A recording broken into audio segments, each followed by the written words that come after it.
Good morning, good afternoon, good evening, depending on where you're joining from today. Thank you for joining our weekly live stream, our live discussion every Tuesday to talk about all things related to the tech agnostic world of digital transformation. This is meant to be an independent and objective live discussion. And today we are going to talk about digital transformation and ERP software predictions for 2026. So we're going to get into the big trends and predictions that we have in mind for the coming year as we're helping our clients through their digital strategies and helping them navigate their overall digital transformations. These are the trends that we're keeping an eye on. And we're going to walk through some of the top 10 lists that we're about to release. It's actually going to be released on my YouTube channel next week, I believe it is. Will be my official top 10 predictions for 2026. That video is in production or in editing now. It'll be out shortly. But in the meantime, I thought I'd unpack some of those trends and predictions here in more detail with you all, give you a preview of that top 10 list, and also see what you think some of the big trends and predictions are, or see which ones you disagree with, what you might add to the list, what you might add to the conversation. So I'd love to hear from you here today, wherever you're joining from. Please drop in the chat any questions you have along the way. We're going to dive into this here with you, the audience, and love to hear your feedback as we get going into the top 10 trends and predictions. I'm not going to do this countdown style per se. I'm going to cherry pick a few of them and unpack them in a bit more detail. But I'll give you a preview of what some of those main ones are, and stick around to the end because I'll wait until last to give you my number one prediction for 2026. And it's a big one. I think it's one that will stir up some conversation, maybe even some controversy. I don't know. We'll see. So stick around to the end of the conversation because we'll get to my number one prediction for 2026. But in the meantime, I am checking the stream here, the chat from all the platforms we're streaming to. Thank you for joining from YouTube, LinkedIn, Facebook, X, or TikTok, depending on where you're joining from today. Thanks for being here. So any questions you have, drop them in the chat. And in fact, I'd love to hear from you right now. What city and country are you joining from? That gives me some context of what you might be seeing that's different, that might be somewhat geographic dependent. Or we might see some commonalities across these different regions that we're all from. So drop in the chat if you don't mind what city and country you're joining from today. I'd love to hear from you. And thanks again for being here. So top 10 technology and ERP predictions for 2026. This is what we're gonna dive into here today. And I'm just gonna jump right in and start the conversation with a few of them. And again, I'm not gonna go in any particular type of order here other than saving the best for last, which would be the number one for next year.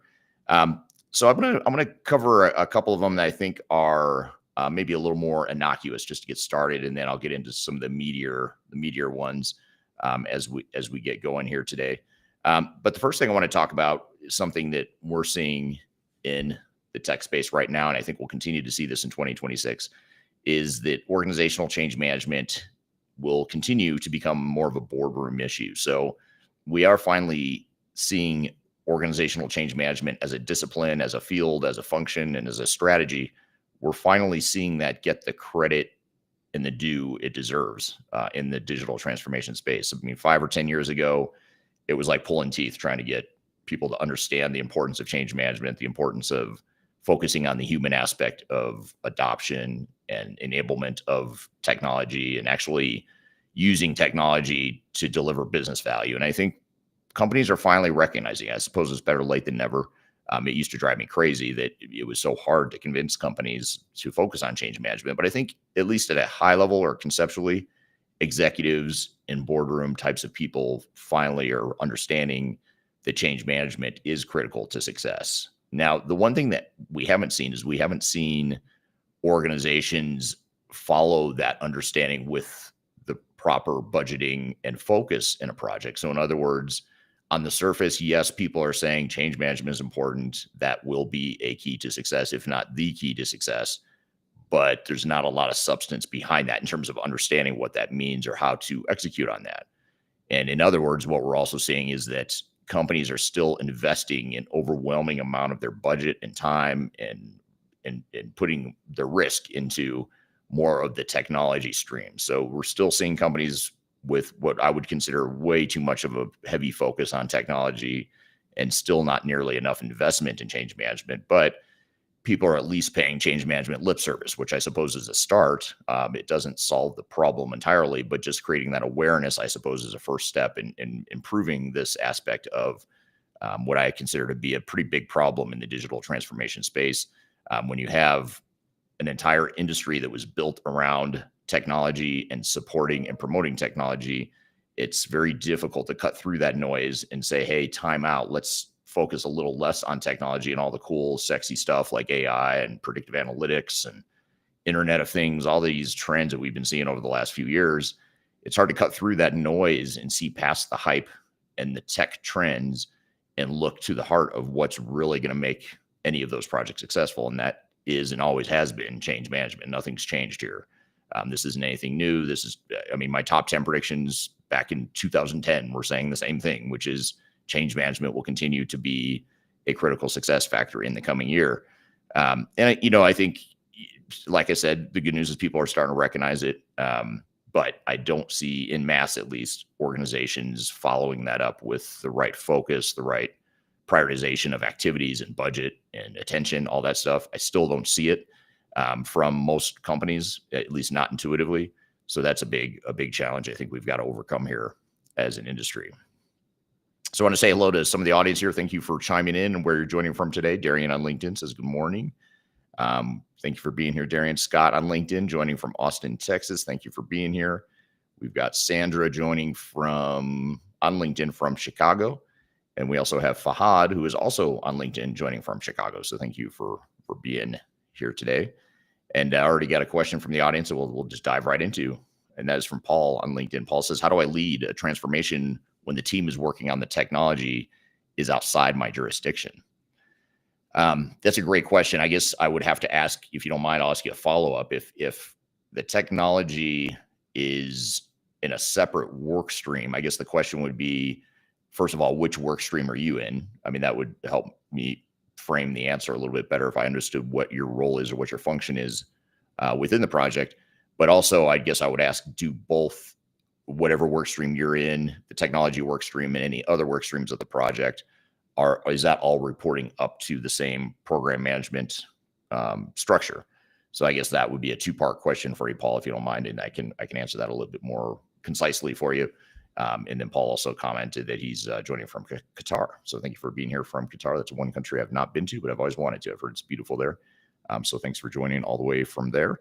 And then Anil joining from India says, good morning. Hello, Anil. Good to see you. Thank you for being here today.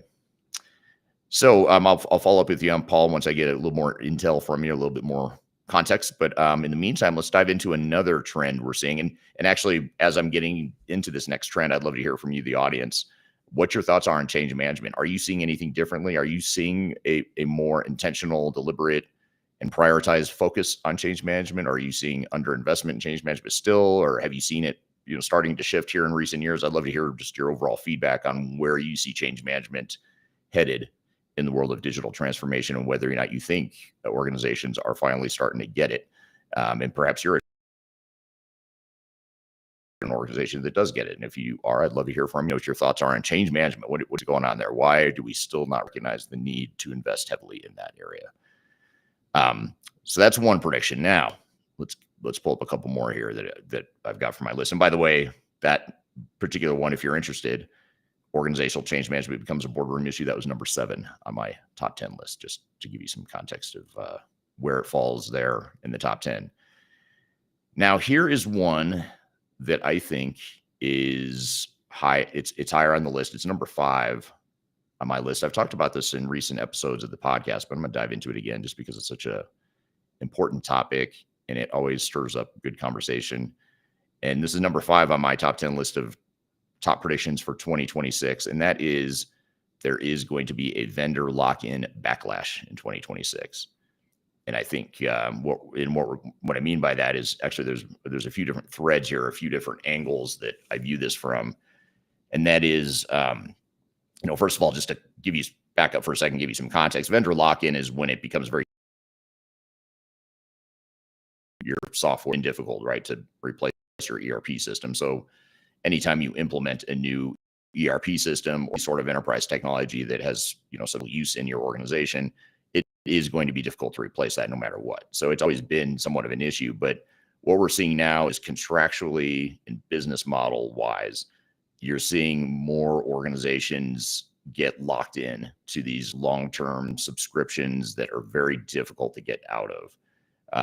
And what where this stems from is it's sort of in my opinion, a relic of the past monolithic ERP model where these big ERP software providers are trying to be everything to everyone. They're trying to get as much of a footprint as they can within your organization to sell more software, of course. And if you can, I think every ERP software vendor's dream is for you to go all in on their solution, replace all of your enterprise tech, and just put it all in one basket of that particular vendor, sign a long-term subscription contract, and it is really hard to get out of those. And it's not just the fact that contractually it's hard to get out. It's also the model of cloud is difficult. I'm going to come back to this here in a moment, the whole cloud thing.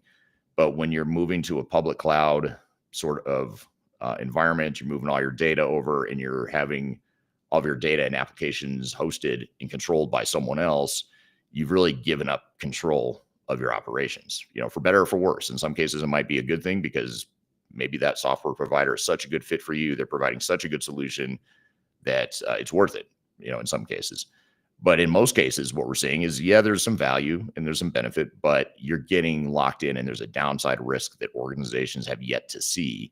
And I think in the next year, 2 years, you're going to start to see the pushback in the sort of the whipsaw effect. I think you're going to see a backlash away from cloud, especially, when you combine the aspects of giving up control, the contractual terms that sort of lock you in longer term, the high costs. I mean, these cloud subscriptions are super high cost. And what it does is it gives the vendors the pricing levers, a sort of pricing leverage that they never had before. Before, if they raise their price on maintenance or if they raise their prices on on-premise licenses, I almost forgot the word licenses. I'm so used to saying subscriptions now. I forgot what we called it before. We called them licenses when you buy it on-prem. Before, if they raise the price, you just go find a different provider. And, it wasn't a huge deal. It was still a heartache. It was still chaotic and, disruptive to the business to some degree, but not like it is now. But now you get locked into these contracts and they can raise the prices however they want. And you're starting to see some backlash, like in Microsoft recently. There was a study that came out that showed that they, on average, had raised their subscription prices for D365 somewhere between 10 and 20% year over year. And you were starting to see customers that were getting pissed off about it. And what I worry about too, and this is actually my bigger fear, isn't just the fact that they have all the leverage and the pricing leverage. It's the fact that if you don't pay your bill, like, let's just get back to the basics here. For some reason, you don't pay your cloud subscription bill. Let's just say you go through some economic hard times. You have a rough quarter. Your company loses money. Maybe you're laying people off. It's just a hard time for you. Every organization goes through this at times. And let's just say you decide you're going to stretch out your accounts payable, just like most companies will do. They'll push out the payment terms, or they'll try to, float cash better or whatever, because they're in financial distress. Now, if you don't pay your software vendor, they cut off access, and which means you can't run your business. And to me, to have any outside third party with that sort of control or influence over your business is just not at all acceptable, in my opinion. So I'm fascinated by the fact that so many organizations are okay with that. Now, you could say, well, Eric, just pay your bills and everything's fine. But the reality is there is going to be a company at some point. It's going to be a big company too. I don't know when or how this will happen, but there will be a big company at some point in the near future that doesn't pay their bills. They don't, they get into financial distress. They can't pay their bills. Cloud vendor won't stretch out payment terms, whatever, cuts off access to the system, and it's going to create a major issue for that client. Now, I don't know if legal action or if there'll be lawsuits that ensue from that sort of thing or not. I'm not a lawyer, so I couldn't tell you, but I wouldn't be surprised if there were legal implications to that as well. So I think this vendor lock-in thing is a really big deal. It's something that's, it's not fun to talk about. Certainly doesn't help sell software. So if you're a software vendor, I hate to bring out the elephant in the room, but that's our job as independent tech agnostic advisors, is to bring out the elephants in the room. And this is a big one. I can't wait. I mean, I don't want to say I want disaster to ensue, but I can't wait to see how it unfolds, because I think it'll be a wake-up call for a lot of organizations to pull their head out of the clouds, so to speak, pardon the pun, pull their head out of the clouds and get back to running their business and take control of the business, and stop letting the big tech companies dictate to you how and when you move to the cloud, or how much you're going to pay for these cloud subscriptions, all that stuff. I think there's going to be a pretty big backlash there. But more importantly, what do you think? I'd love to hear your feedback. Am I overreacting to this vendor backlash thing, the vendor lock-in and the backlash that I think is going to ensue? I'd love to hear your feedback here. I want to say hello to Jose on LinkedIn, joining from Brazil. Thank you for being here. Another country I've never been to, but really want to go to. And Jose says he's an economist and a data analyst. So you are clearly much smarter than me. I feel a little intimidated, but any feedback you have or predictions you have from a economic perspective might be super interesting, Jose, if you don't mind me putting you on the spot. And as a data analyst, that's a pretty interesting combo, the economics and data analyst. I think that's a really cool, neat combo you have going there with your background. So thank you for being here. And then Paul clarified on LinkedIn, he clarified that he is a project manager, but the technology is outside his jurisdiction. I think that's a problem. I would focus on changing that, because if you're the project manager of the overall project, technology should report up to the PMO or to the project manager. Now, if you're a project manager for one work stream that's maybe running in parallel with technology, then I'd say that should all be reporting up to the same PMO that keeps an eye on the overall big picture. So that would be my recommendation or advice. I don't know if that's above your pay grade or above your scope of influence, but if there is a way for you to get everything reporting up to the same PMO, I think that's really important, because otherwise the technology piece becomes its own monster. It becomes its own work stream that's working sometimes in conflict with the other work streams, like, data migration or process improvement, certainly change management, as we talked about before. All that stuff can get out of sync pretty quickly if it's not all reporting up to the same program management. And that's something that I've been talking a lot about in recent videos and newsletter articles I've been writing recently. I've been talking a lot, just trying to really hammer home this point about the difference between program management and project management. And lately, just in the last 6 months, I've been spending a lot more time on the road, back on the road again with clients, like getting in front of clients and just being a little more hands-on with the consulting, because, as we just, not to get into too much background, but as we've grown as a company, sometimes I get removed from the day-to-day consulting that we do. So I've tried to change that pattern for myself, just, for learning purposes. So I continue to learn and stay close to our clients, but I've spent a lot more time on the road working with clients and working with some of the technology consulting companies. And it's really fascinating to me how every single consulting firm we come across, and I'm not exaggerating when I say every single one, but every single technical consulting firm we come across has it in their heads that this is their project. It's a technology project that's focused on their technology, and that is the focal point, the center of attention for the project. And I think that really needs to shift in two ways. One is technology should not be the main focus driver where you're spending 80-90% of your time and focus and discussion around technology. That's a problem. And that comes from what I would consider a sort of a narcissistic behavior or pattern that you see in the technology industry, which is, look at our great technology, look how awesome we are, this amazing tech we've created. Let's spend all of our time focusing on that technology and building out for you. And on the surface, you think, well, of course you're going to do that, because that's what you want, right? You want technology to modernize your tech stack or whatever it is. That's fine. That can be a part of it. But to focus that much time and attention on technology distracts from the things that really matter the most. And that is the change management, the process improvement, basically anything other than the software itself. Software itself has a role. It is important, but it's not nearly as important as most technology consultants think it is. And so when you're working with these technology consultants, one thing to recognize is they have their project management of one work stream within an overall program. And I think it's important to put technology in its place. And I hate to say it this bluntly, but technology needs to be put in a box, and it needs to be isolated in some ways, if that makes sense. It's more not isolating it from other work streams, but you need to contain it and say it's one work stream and it reports up to an overall program management.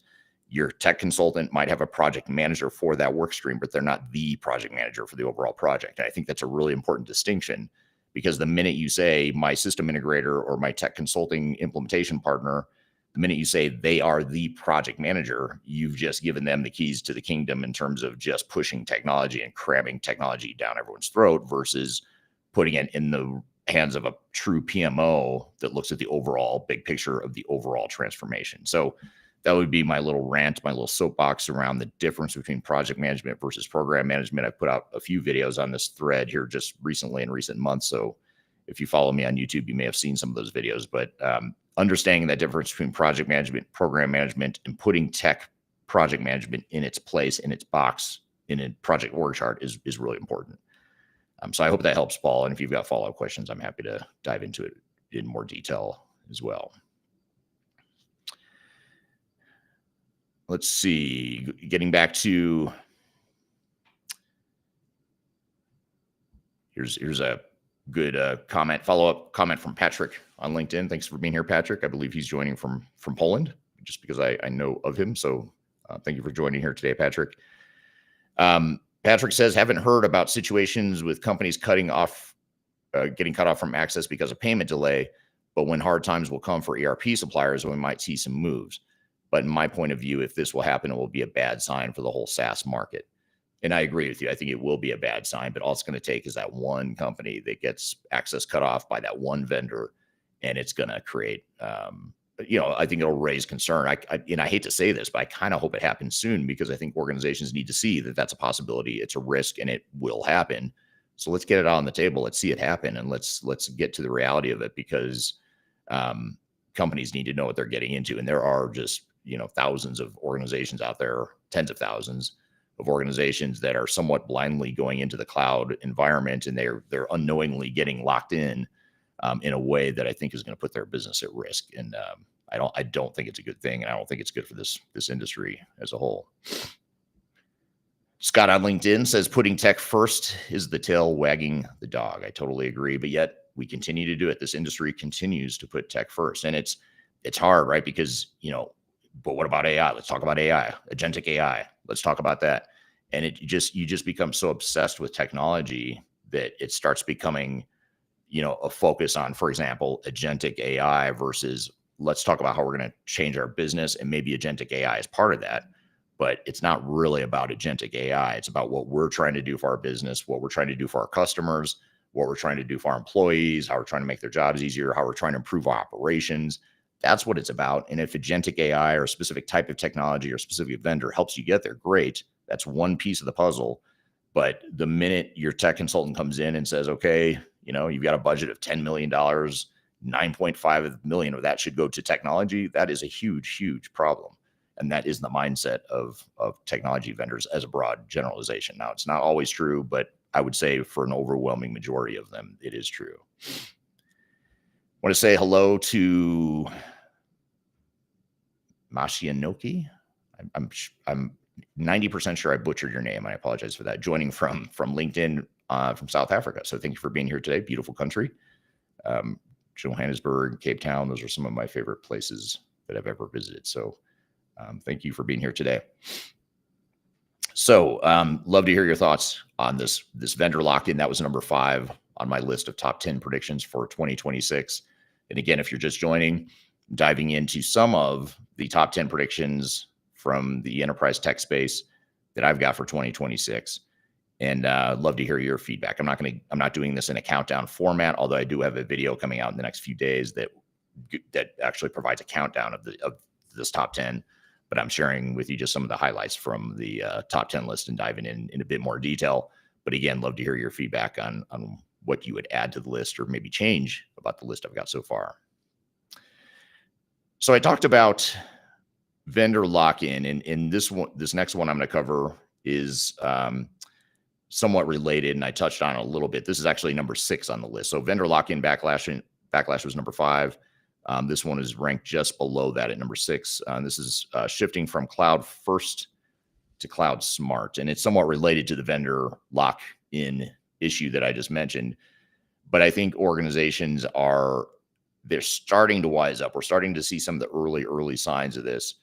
And I would say we could thank SAP, we could thank Microsoft and other big tech vendors for maybe pushing the boundary a bit too much on the whole cloud first mentality. And I think that's what's causing a bit of a backlash, and it's causing people to start to recognize that there's some real risk here by going cloud first. And what I mean by that is, first of all, cloud's not going anywhere. Cloud is an amazing delivery model, and it's a pretty cool advancement that's happened in the last couple of decades. One of the cooler advancements that's really stuck. It does provide an ease of technology deployment that we didn't have in the past. But again, technology deployment is just one minor piece of an overall transformation. So technology is getting a bit easier in some ways to deploy, but adoption of that technology within our operations and our organization is actually getting a lot harder. So I would say the net impact that we're seeing from the cloud is actually negative in terms of it taking longer and costing more money to deploy this technology, largely because of the adoption issues that it creates.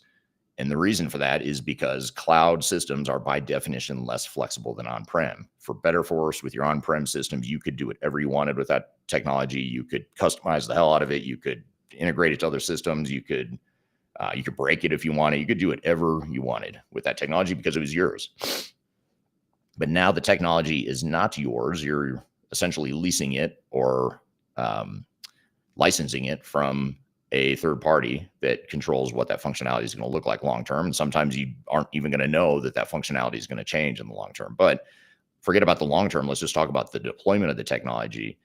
When you move to these public cloud environments, which are essentially multi-tenant, meaning that you've got multiple companies using the same software, built the same way, it severely limits your ability to change that. Because if you think about something like, when you go to Google or Gmail, if you use Gmail, you're using a cloud email provider, and email is a pretty simple process, right? But if you did want to change something in your email look and feel, you can't really do that because it looks the same for everyone. Everyone that uses Gmail has pretty much the same look. Now you can move buttons around, you can hide buttons here and there, but mostly, for the most part, the functionality is what it is. It's not going to change. The way you use Gmail looks a lot like, if not identical to how I use it. And that's essentially how ERP systems are in the cloud. Now, there is a bit more flexibility in terms of configuration and that sort of thing, that you can do some personalization of that software. But largely speaking, it's going to be set a certain way or deployed a certain way and used a certain way. Now, again, not a bad thing so far, but where it does become a bad thing is when you look at your operations and how different your operations are than the way that cloud software works. And I'm not even here to say it's right or wrong or better or worse. I'm just saying it's different.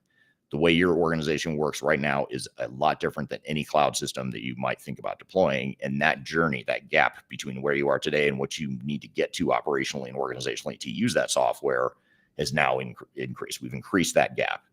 That chasm between current state, future state is growing. It's continuing to grow as technology advances faster and faster. So that chasm is only getting wider, which means it's getting harder for companies to deploy technologies as time goes by, which means it's costing more, it's taking more time, and it's introducing more and more risk to organizations.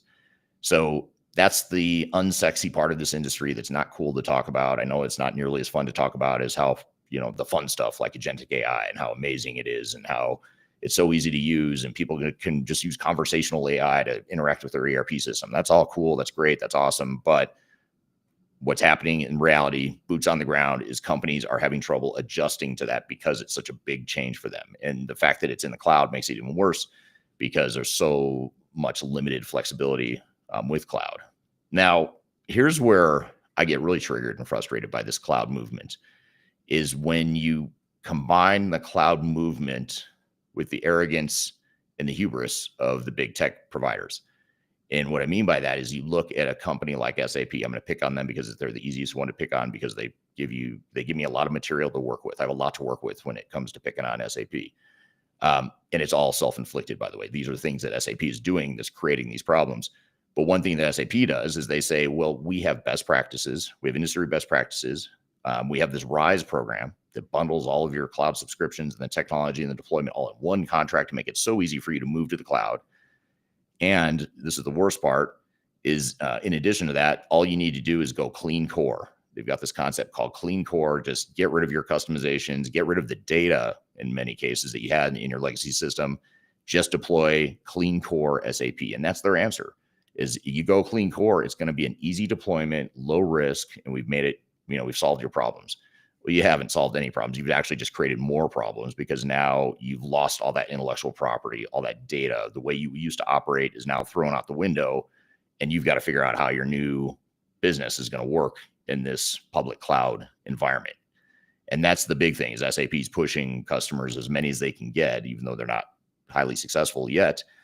They're not highly successful getting enough customers over to the public cloud, but long term, that's their strategy, is to get as many companies to public cloud as they can. And their answer is to say, go clean core, use our RISE contract, blah, blah, blah.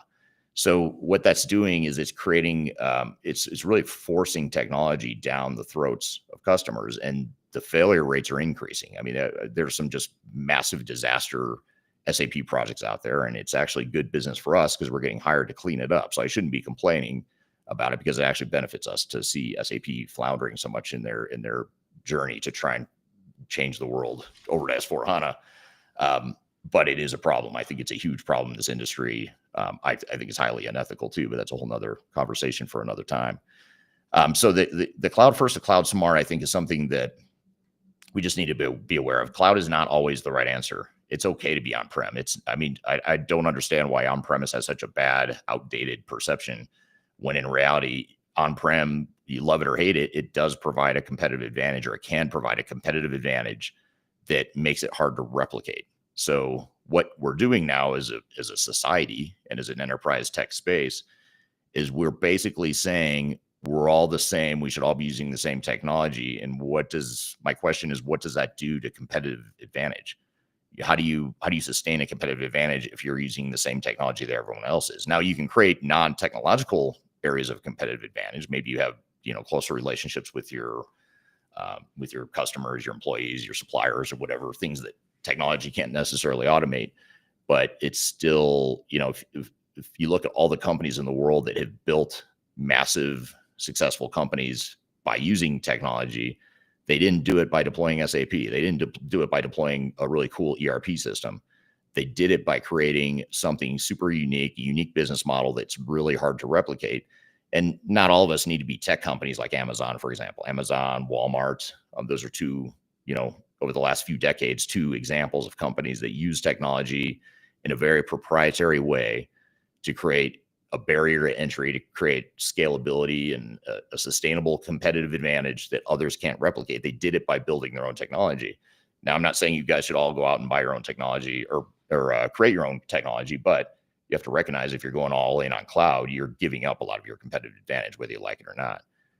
So the key is, where are the key ingredients of your secret sauce, and how could you use potentially a non-cloud, non-off-the-shelf solution that someone else can just go buy and replicate? How can you create some sort of sustainable competitive advantage within select areas of your business? Now, if you're talking about, your GL, your accounting, your accounts payable, sure. I mean, that's probably not your area of competitive advantage. By all means, go cloud, go vanilla, go clean core, whatever. But when it comes to your business, your operations, your customer relationships, the way you design and build products better than anyone else can, whatever it is, you want to look at technology smartly to say, how can we invest in that to make it more, more unique to us and more of a competitive advantage? But let me know your thoughts on cloud, because I know it seems to be a trigger for people. Not so much lately, but like 5 years ago when I'd say this, people thought I was crazy. And some of you may still think I'm crazy, and that's okay.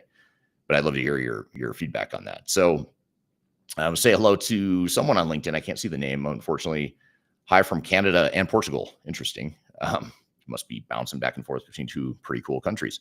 We have seen some amazing implementations on ERP in oil and gas, and I tell you, they are about to be disrupted, both the integrators and the industry. I've seen some amazing implementations on ERP in oil and gas, and I tell you, they are about to be disrupted. I'd love to hear how they're going to be disruptive, or what you mean by that. Like, what kind of disruption? Good disruption, bad, or what do you mean? Another person on LinkedIn that I can't see the name says, I love your topic and thought I would join and hear overall, feel everywhere on this. ERP says in 2026 will be interesting. So thank you for that. This one is from Anil on LinkedIn. Anil says, a common challenge I hear from clients that keeping up with endless technology updates while running your actual business is exhausting. It's a good but unfortunate way to describe it. Upgrades and change management have become major pain points that distract from what really matters. What is your view on this? Absolutely. Totally agree with you. I think we're being too, we're being fed too much hype around technology, and we're not focusing on the basics. I'd much rather see a company that's maybe a little behind on their technology, but they're deploying it really well. I mean, that company is just going to be a lot more successful. I can tell you right now, they just are. They're going to spend a lot less time on the project. It's going to be a lot less chaotic. It's going to be a lot less disruption. They're probably going to get a lot more business value out of it. And even if they're not on the coolest, sexiest technology, I mean, some of the most successful deployments I've seen are actually ones that weren't on the cutting edge or bleeding edge of technology. We've got a couple clients right now that are still deploying the legacy on-prem systems. They started years ago. They're big companies, and they're still in the later stages of deploying that on-premise technology. And in many cases, they're being highly successful. I mean, we're helping them through these transformations. That are going well. They're getting business value out of it. They're starting to get a big ROI off the investments they've been making for several years. But then you've got the software vendors chirping in the background, chirping in their ear, saying, "Hey, you need to go cloud. Cloud is all cloud. We're going to stop the innovation. We're going to cut off support. Go cloud." And it's like, why? Why would you go cloud if what you have is working and you're getting business value? You're still proving out your business case from that business case you did 5 or 10 years ago. Get the business value that you wanted out of it at the time. Sweat the asset, get the business value out, and then think about cloud, maybe more selectively going forward. But it's amazing to me. You listen to some of these clients, these CIOs talk at big companies, by the way. These aren't like small companies that you could imagine get bullied around by a bigger company. These are big companies that are big customers, even for an SAP or an Oracle.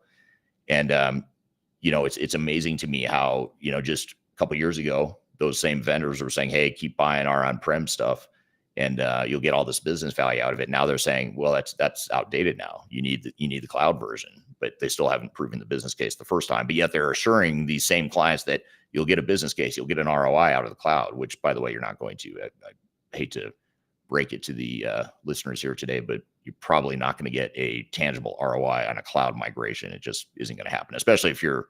And let me paraphrase or caveat that with, if you're using a semi-modern on-premise ERP system, like say you're using SAP ECC, or maybe you're using Oracle EBS, to move to S/4HANA or to Oracle Fusion, it's going to be really hard to prove out a reliable business case for that.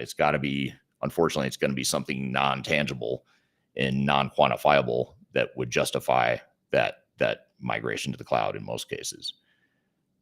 So thank you for that point, that comment there, Anil. Craig on LinkedIn says, "Just came from a clean core S4 HANA project." Thank you for sharing that, Craig. I'd love to hear how it went. Did it go well? What did you think of clean core? How did you navigate some of the challenges? There's a lot. I should just pull you on camera and just start interviewing you. That'd be kind of cool. But I would love to hear from you. Any feedback you have on that clean core migration, Craig. I would love to hear your feedback there. Someone on LinkedIn, again, apologies, some of the names aren't coming through for some reason, but someone on LinkedIn says, "Hello from Belgium. Thank you for being here." And then Darian on LinkedIn says, "In your view, what's the biggest misunderstanding executives have about AI's role in transformation?" Well, I think the biggest misunderstanding is that you have to replace your core ERP system to get AI. And here's another dirty secret that the vendors don't want you to know. If you're a software vendor, your sales strategy is deploy our technology, which includes all the back office ERP stuff that you might already have, but deploy our newer version of the technology. You're going to get all the cool AI stuff that you really want. But the reality is, there are plenty of third-party AI providers out there that will give you AI capabilities in your legacy environment. In fact, there's a video actually I recorded last night that I'm putting out. I just filmed it on my phone. It's a YouTube short and a TikTok and an Instagram video that I'll publish later today. But it's about a company called Kingfisher out of Europe, and it's a retail store, SAP customer. They're using ECC, and they've got like 2,000 stores across Europe. And they are they were actually at a Gartner conference recently, and they wrote this article. I think it was in I forgot which magazine it was. I think it was CIO magazine. Published this article about how they presented at a Gartner conference recently, talking about how they said no to S/4HANA. They're sticking with ECC, but what they're doing is they're moving all their third-party support and maintenance over to Rimini Street because SAP is cutting off support. So they said, "Fine, we'll just move to a third-party support provider, and by the way, save money doing it." And secondly, we're going to deploy third-party AI tools using what we've already got in ECC because it's stable, it works, the data's clean, they're happy with ECC. And I think, as much as I pick on SAP, I do also have to recognize the positive of SAP is they've created this problem themselves largely because of their own success. And so, and I know this question isn't about SAP, but just as a side note, this is true for SAP, but also I'd say maybe even for Oracle and to a lesser degree Microsoft, is some of these ERP providers like SAP have created such good legacy products and have such good adoption of those systems over the last couple of decades that that's what's creating the problem and the hesitation to move to S/4HANA. So if ECC was such a bad product or so outdated, it would be a lot easier for customers to say, oh yeah, we're ready to go to S/4HANA, but most of them are pushing back on it. So there's this article about Kingfisher that came out and said, we're getting AI without S/4HANA. We don't need SAP to be our AI provider. We've got AI providers that are third party. And I think that's smart because not only does it minimizes your vendor lock, it diversifies your vendor, your supplier base, and it just gives you immediate value in some cases. Because I think AI can provide immediate value. The only problem is companies in many cases don't have the right systems or data in place to get it. But having the right systems and data in place doesn't mean necessarily that you need the newest, most modern systems. It just means you have to have clean data. You have to have a relatively newer type of technology. You don't need to be, cloud, all in on the cloud or in a SaaS environment to get AI capabilities. You can do that with third party providers. And that's why there are so many third party AI and integration tools out there that are doing really well. Like, you look at Snowflake or Palantir, Rapid, Databricks, some of those companies that are somewhat agnostic, they're meant to tie together multiple legacy environments or more modern cloud-based environments as well. This is from D on YouTube. D Austonian says, the cutting edge is one thing, to be the point of the sword makes you the entry to everything that's dinged, chipped, and stained. It's an interesting analogy. I had not heard that before, but that's a very good analogy, and I agree with you there. All right, so I'm going to dive into another one here. I'll try to get to two more. I'll get to one more, and then I'll save you the number one prediction here for last. I guess the one I'll talk about here is composable ERP. What I think is happening now, and we'll continue to see this trend accelerate in 2026, is that composable ERP will become the norm, and that'll become the standard for buyers. Now, whether or not software vendors go along, I guess it's to be determined which ones will play along or go down this path. But I think the more overwhelming or the more popular trend will be composable ERP. I think that's going to be the future. The monolithic single one size fits all ERP system, I think those days are done. I think we've sort of run the course on that, and we tried it. It was great while it lasted, but I think it's time for the industry to move on, because the monolithic model, especially when you combine it with the cloud first sort of mentality, going all in on the cloud, it's just, there's too many weaknesses to that model. It's too outdated. It's too inflexible. And I think it gives companies, it's creating too much pain for companies. So if anything, composable ERP is going to pick up more traction simply because it's easier. It's a path of least resistance in many cases to deploy multiple technologies that serve different needs. And I think back to the point about creating a sustainable competitive advantage, I think the way you can do that and still be cloud focused is with a composable ERP environment. So in other words, having multiple systems that do different things differently and then tying those systems together. Now, it does create a certain amount of technical complexity because obviously you've got multiple systems you've got to manage, you've got multiple data sets, potentially you've got to figure out how to integrate those systems. Those are all real risks, right? That is part of the trade-off. But the reason things are different now, in my opinion, is that the integration and the platform as a service tools that are out now are so much more powerful than they ever have been, to where now it makes it a lot more feasible to integrate different systems. And that's why companies like Boomi and MuleSoft are doing really well right now, is they are providing these integration tools that are sort of like middleware on steroids. Middleware from 20 years ago, it's nothing new, but middleware is a pain in the ass to manage. You had to be pretty deep technologically, and you had to build the APIs, and it just created a lot of technical complexity that a lot of companies didn't want to deal with. But now with Boomi, you can manage things a little bit more easily. And now you've got an off-the-shelf solution with connectors pre-built for different systems that just make integration easier to plug and play. I'm oversimplifying. It's not quite that easy, but it's not nearly as risky technologically as it used to be years ago. So I think that's why composable ERP is going to continue to pick up steam. and the fact that, again, the cloud combined with ERP provides almost like the worst of both worlds. Cloud being inflexible, ERP being, trying to be one answer for everyone, or one size fits all. Those two things combined is almost too much for organizations to try and consume. And they're just not good fits in many cases. So I think that's why you're going to see a lot more composable ERP options. And we're seeing a lot more clients that are open to that and pursuing that model. But what about you? What do you think? Composable ERP? You think that's a real thing? Do you think it's really going to happen? Am I full of it? Let me know. I'd love to hear in the comments here. Jose on LinkedIn says, what can you tell us about SAP's ERP system in relation to the topic at hand?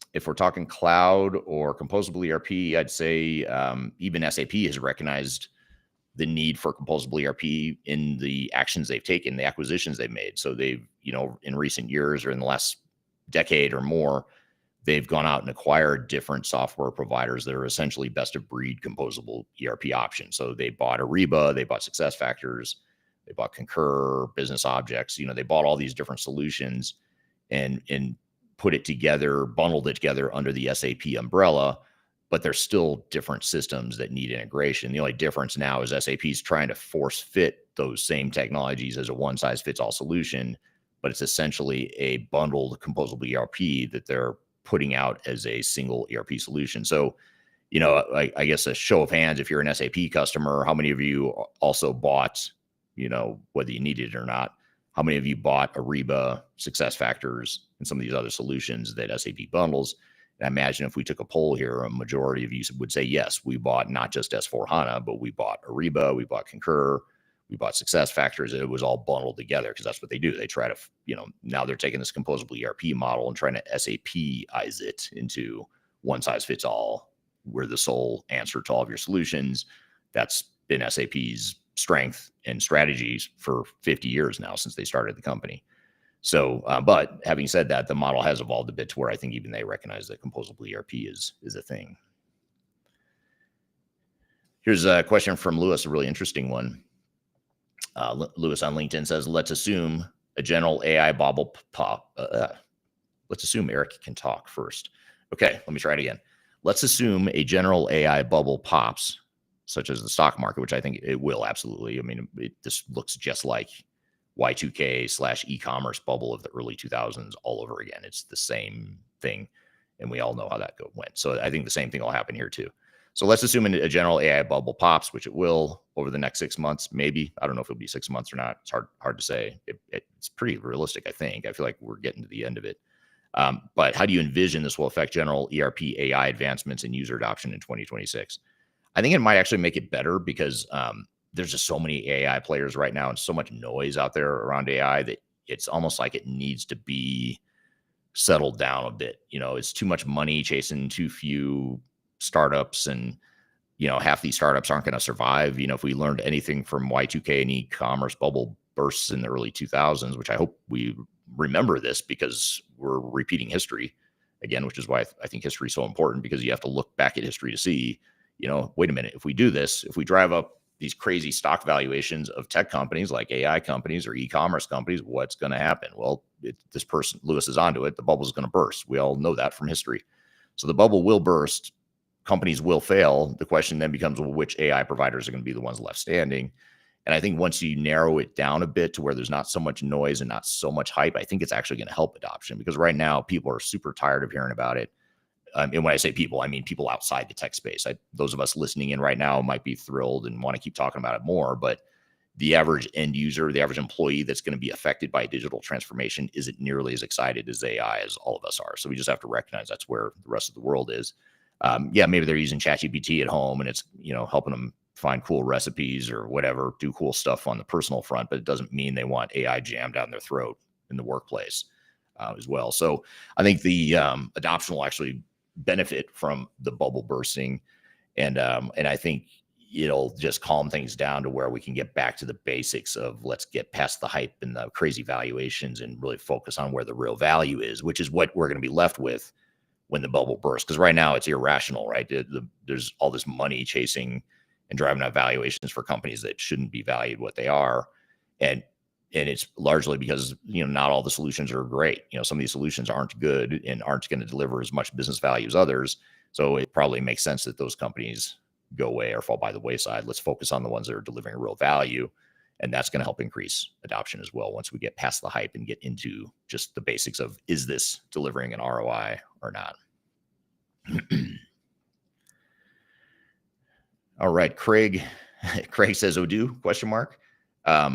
Yes, Odoo is an option. That's actually one of our, I think we have it as one of our top 10 enterprise technologies for 2026. And that's a video we just released a couple of weeks ago on my YouTube channel, if you want to check that out too. Jose says, thanks. You're welcome. Of course, thanks for the great questions, Jose and audience here.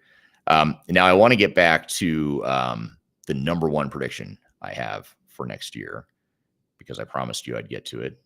So far I've covered just 3 or 4 of the top 10. There's a lot here we haven't covered. I'll just rattle them off for you, just so you know what some of them are. Some of the things we didn't cover before I get to number one. I didn't cover the number 10 one, which is the rise of the independent talent and consulting market. I do think, and it may sound self-serving, and it is self-serving, but I do think, even setting that aside objectively, that the independent talent, staffing, and general consulting market is going to become more and more important. And I've thought this for a long time. I mean, I've thought this since I started my first tech agnostic company in 2005. I've thought there was a need for more tech agnostic objective consulting and advisory services. But we're finally starting to see a lot of those companies pop up. And I used to be threatened by it. I used to feel threatened if someone else started a tech agnostic company like Third Stage Consulting. But what I found is that actually I like it now, because it's it's becoming a legitimate niche in the market. Like when I started Panorama in 2005, people thought I was crazy. And again, to be clear, a lot of people still think I'm crazy, but they really thought I was crazy in 2005 because the independent tech agnostic consulting space, that wasn't a thing, and it wasn't believable. Like, people didn't believe me when I said I was tech agnostic. They said, you can't be. That's just not how the industry works. So who are you really in bed with, or who are you really affiliated with? And of course, the answer was always no one. But now it's become a legitimate, I think by having more competition, more fragmentation, more independent tech advisors out there, it's still a minority of the market. An overwhelming majority of the ERP and tech space is biased, right? 90, 95% or whatever it is going to be, pro whatever vendor they represent or they focus on. But you're starting to see more and more tech agnostic companies like Third Stage Consulting that are providing those services. So I think that that independence, the tech agnostic view, is going to increase dramatically, not just because I think it's a cool business model, but because customers need it and they want it, and they don't trust software vendors. The level of trust that companies don't have for the big providers like SAP, Oracle, Microsoft, Deloitte, Accenture, all these big incumbents that have been dominating this market for decades now, there's such a high degree of distrust there that's actually what we're selling. And I tell our team this at Third Stage all the time. What we're really selling here is trust. We're selling trust and confidence that we're going to do what's right for you, not necessarily what's right for the vendors. And we don't really care about the vendors. We don't care about technology and, whether or not they make a big deal and, extend the footprint of their technology. We don't care about that. All we care about is the client getting what they need out of their investments. And as crazily simple as that sounds, or it sounds like such a no-brainer, it's actually very uncommon still in the market, but it's becoming more and more common. So I think that tech agnostic, that independence, is going to become more and more of a trend here. So that's one that we didn't get to. One important one that I actually had hoped to get to today was number 8 on the list, and that is legal and regulatory tech risks rise. And I should just talk about it for a second, but keep an eye on lawsuits in the enterprise tech space, because they are increasing, and not just lawsuits like customers that fail in their implementations. There are more and more lawsuits happening there. But the real interesting ones are the big regulatory bodies throughout the world, like the EU in particular. Watch the EU and what they're doing, because they're going after SAP now on the third-party support market.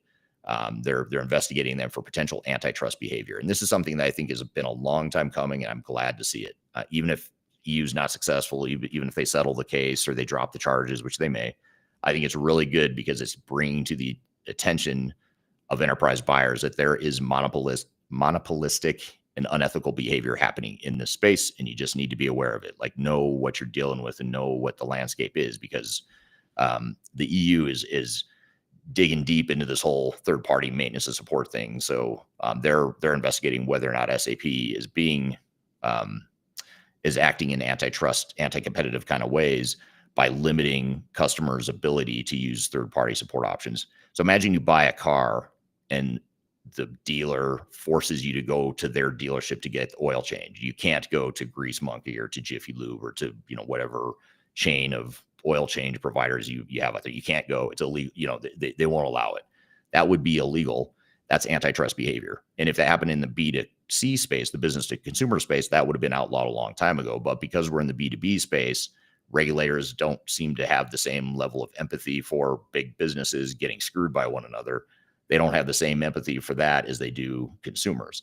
But if we saw just a glimpse of this behavior in the B2C space, this would have been regulated a long time ago. So good news, bad news, I suppose.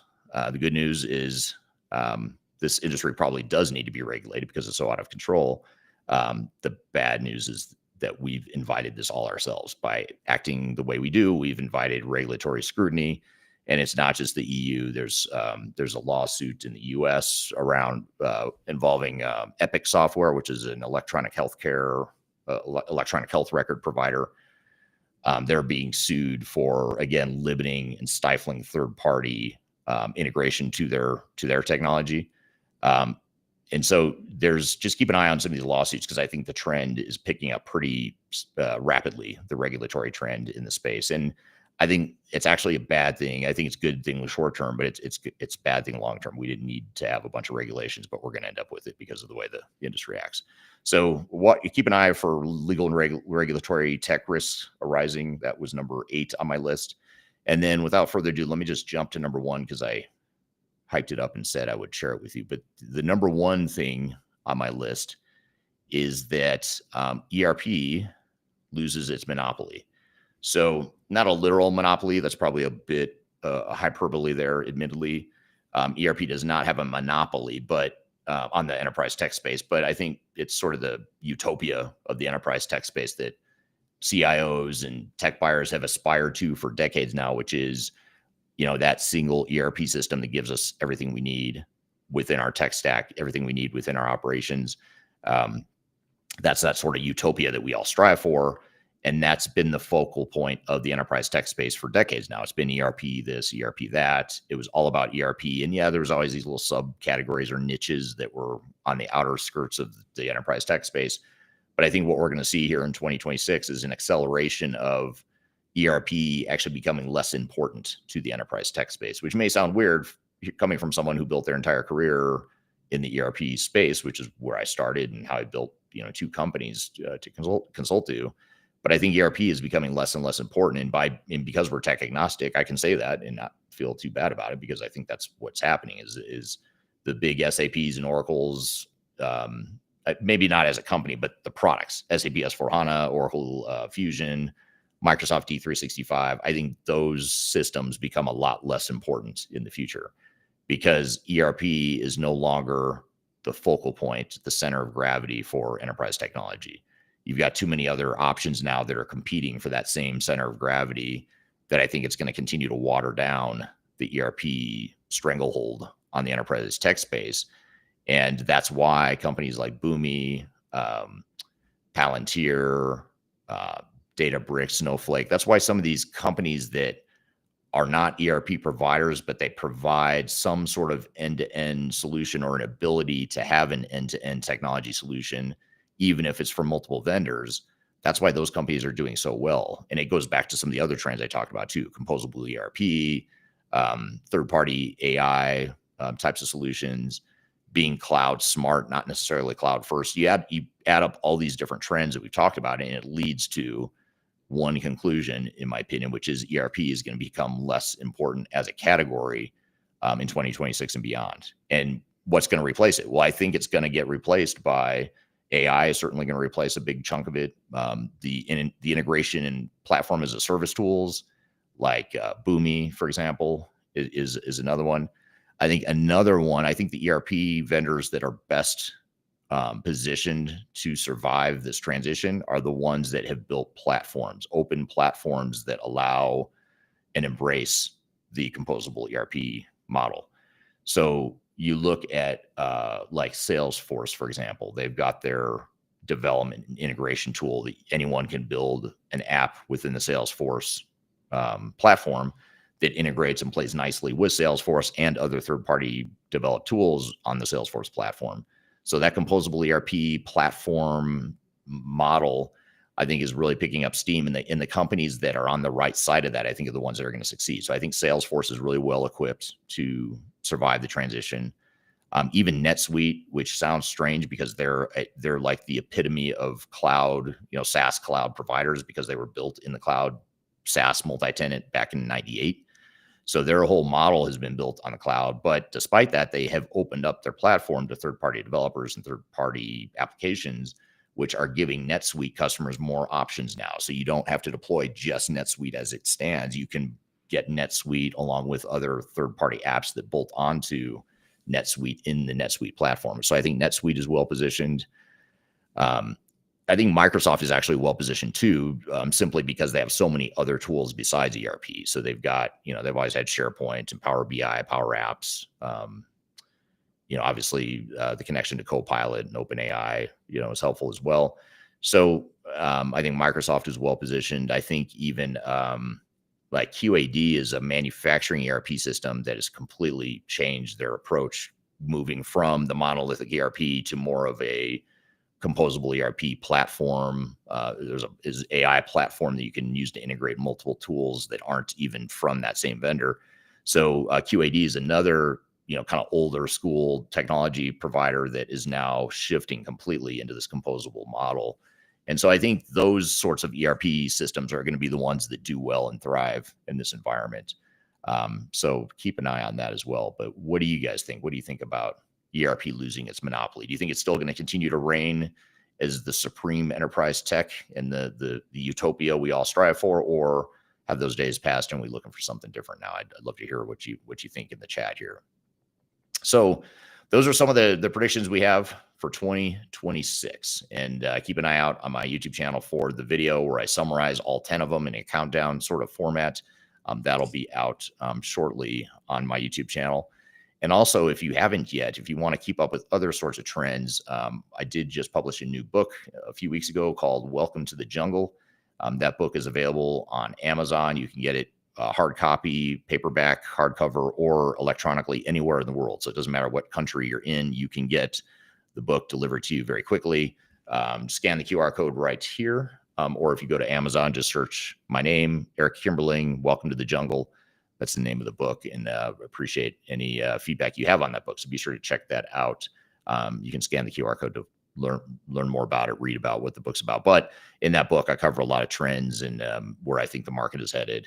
And it's also meant to provide some lessons from failures too. So the book weaves in a lot of case studies of failed implementations and what they did wrong and what the successful organizations are doing differently to avoid those same sorts of challenges or failures. So thank you for joining here today. Really appreciate everyone's time. Appreciate all the great feedback and input and questions. This podcast will get edited, or this conversation will get edited. We'll add some additional content to it. It'll get released as a formal Transformation Ground Control podcast that'll be released in a couple weeks. You can listen to or watch that podcast by going to transformationgroundcontrol.com, and you can see it or watch it on whatever platform you want. You can also subscribe to it.